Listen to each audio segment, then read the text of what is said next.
My name is Daniel, and I've always been a skeptic when it came to things like ghosts and hauntings.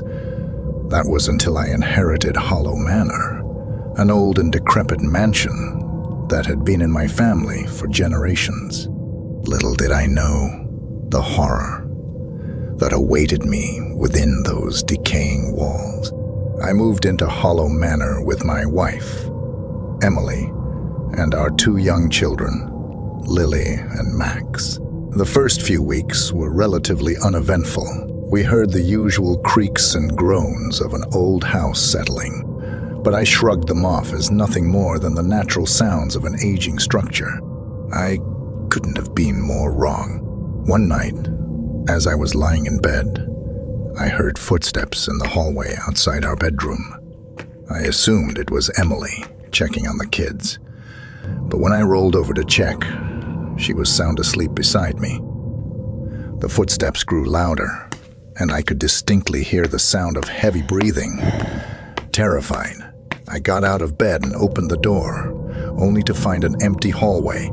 As days turned into weeks, the occurrences became more frequent and more sinister. Shadows moved in the corners of our vision. Whispering voices echoed through the empty rooms, and objects would mysteriously vanish, only to reappear in the most unexpected places. The children began to complain about a sinister figure that watched them from the closet at night. A figure I could never see, but one they described in chilling detail. One evening, as I was researching the history of Hollow Manor, I stumbled upon a long-forgotten newspaper article from the 19th century. It told the story of a family that had lived in the mansion, the Carters, who had mysteriously disappeared without a trace. Local legends spoke of their involvement in dark rituals and dealings with the occult. Some said they had summoned an evil presence that still haunted the house to this day. Desperate to rid our family of the torment, I reached out to a paranormal investigator named Sarah. She spent several nights in the manor, documenting strange occurrences and capturing eerie eps. Sarah explained that the negative energy in the house was so palpable that it had taken on a life of its own. One particularly terrifying night, Emily and I awoke to the sound of Lily and Max crying in their room. We rushed to their aid, only to find them levitating above their beds, their faces contorted in terror. It was a sight that will haunt me for the rest of my life. Sarah urged us to leave the house immediately, but we couldn't bear to abandon our family home. The final straw came when Emily woke up one morning with deep, bleeding scratches on her back. We knew we had to leave Hollow Manor, but the entity wasn't ready to let us go. As we packed our belongings, the walls seemed to close in around us. The temperature dropped to a bone, chilling cold, and the whispering voices grew deafening. In our frantic escape, Emily was pulled back by an invisible force, screaming in agony. I fought with all my strength to free her, finally managing to pull her away, just as the front door slammed shut behind us. We ran to our car, never looking back and never returning to that accursed place. To this day, Hollow Manor stands as a dark and foreboding monument to the horrors we endured. I've come to realize that there are things in this world that defy explanation, and I now believe in the supernatural. I warn anyone who dares to enter that forsaken house. Beware the malevolent spirit that dwells within, for it will stop at nothing to claim your soul.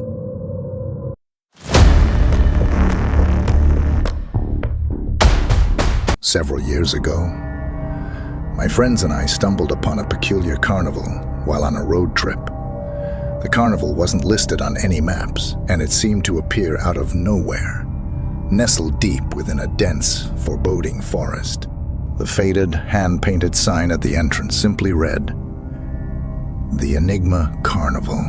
Intrigued and filled with youthful curiosity, we decided to enter, not realizing that we were about to step into a nightmarish world of horrors. The carnival was eerily quiet, devoid of any laughter or joyous screams that usually accompany such places. A sinister aura hung in the air, making us uneasy. First attraction we encountered was a twisted funhouse. It had grotesque, deformed mirrors that distorted our reflections into nightmarish versions of ourselves. As we navigated the labyrinthine halls, we started hearing faint whispers and eerie laughter, as if something unseen was watching us. The exit seemed elusive, and we felt trapped within its claustrophobic confines. Eventually, we stumbled out, shaken but determined to press on. The next attraction was a carousel with rusted skeletal horses that moved in an unnatural, jittery fashion. As we approached, we noticed that the horses had human-like faces contorted in agony. Their eyes pleaded for release. We quickly moved away, feeling an overwhelming sense of dread. We continued deeper into the carnival, our unease growing with each step. The attractions became increasingly bizarre and terrifying. A tent of grotesque freak, show performers who stared at us with hollow eyes, a hall of mirrors that reflected our deaths in gruesome ways, and a macabre puppet show that seemed to depict our own lives, ending in tragedy. As the night wore on, we realized that we couldn't find our way out. The carnival seemed to stretch on endlessly, and no matter which path we took, we ended up back where we started. Panic set in, and we argued about the best course of action. That's when we heard it. A haunting, mournful calliope melody that echoed through the trees. We followed the eerie music and found ourselves in a clearing with a sinister-looking Ferris wheel, its spokes creaking ominously in the wind. We hesitated, but ultimately decided to ride it, hoping it would lead us to freedom. As we ascended, the view was unlike anything we could have imagined. The forest below was shrouded in darkness, and in the distance, we saw otherworldly, glowing figures moving through the trees. When we reached the top, a chilling sight awaited us. The carnival was no longer a collection of eerie attractions. It had transformed into a nightmarish circus of the damned. Ghostly figures swarmed the carnival grounds, some with contorted faces, others with hollow eyes, all locked in an eternal cycle of torment. Desperate to escape, we scrambled off the Ferris wheel and ran in the opposite direction. Hours passed, but the carnival never seemed to end. Our energy waned, and the once seamless sky above began to fracture and tear, revealing a swirling abyss of darkness beyond. Just when we were on the verge of giving in to despair, we stumbled upon a lone, hooded figure, a mysterious old man who seemed to be the only one not affected by the carnival's curse. He guided us through the maze of horrors, helping us find our way back to the entrance. As we finally emerged from the carnival's nightmarish grip, the first light of dawn bathed the forest in an eerie, otherworldly glow. We were physically and emotionally scarred, forever haunted by the horrors we had witnessed.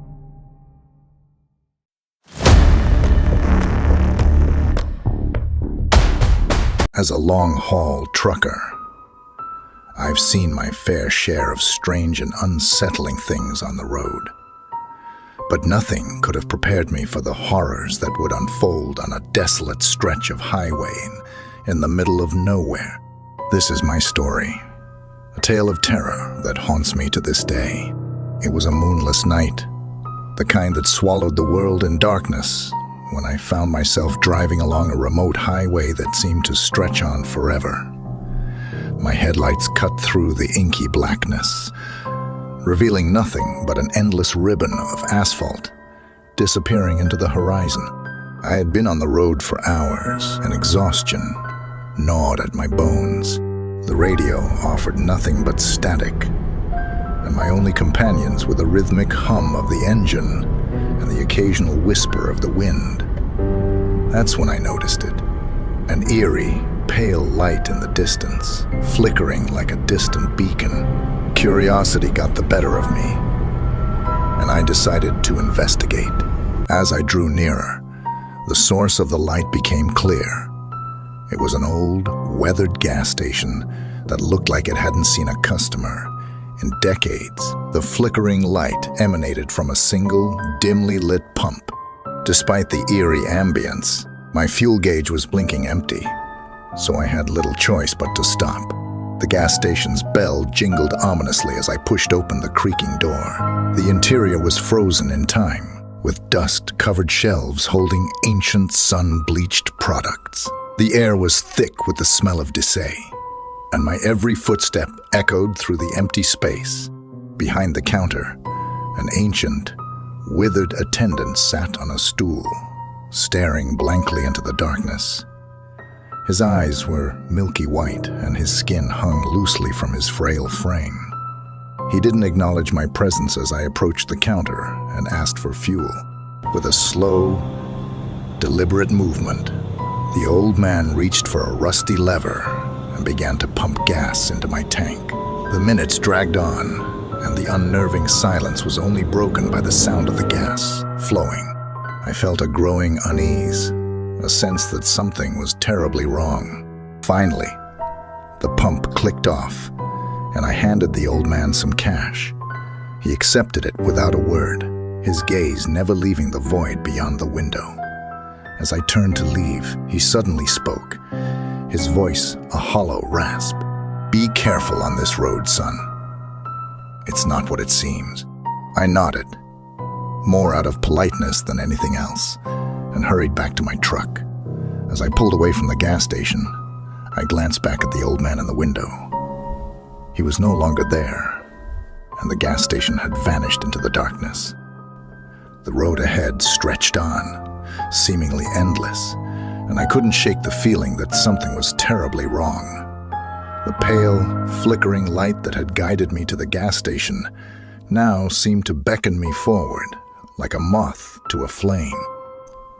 I couldn't resist its pull. As I drove deeper into the night, the world around me began to distort and shift. The highway stretched and twisted, like a snake in the throes of death. The trees that lined the road took on grotesque shapes, their branches reaching out like gnarled, skeletal fingers. I tried to turn around, but the highway had become an inescapable labyrinth. Panic set in as I realized I was trapped on this nightmarish road to nowhere. I slammed on the brakes, but my truck skidded forward, out of control. Suddenly, a figure emerged from the darkness, a figure with hollow eyes and a grotesque, twisted grin.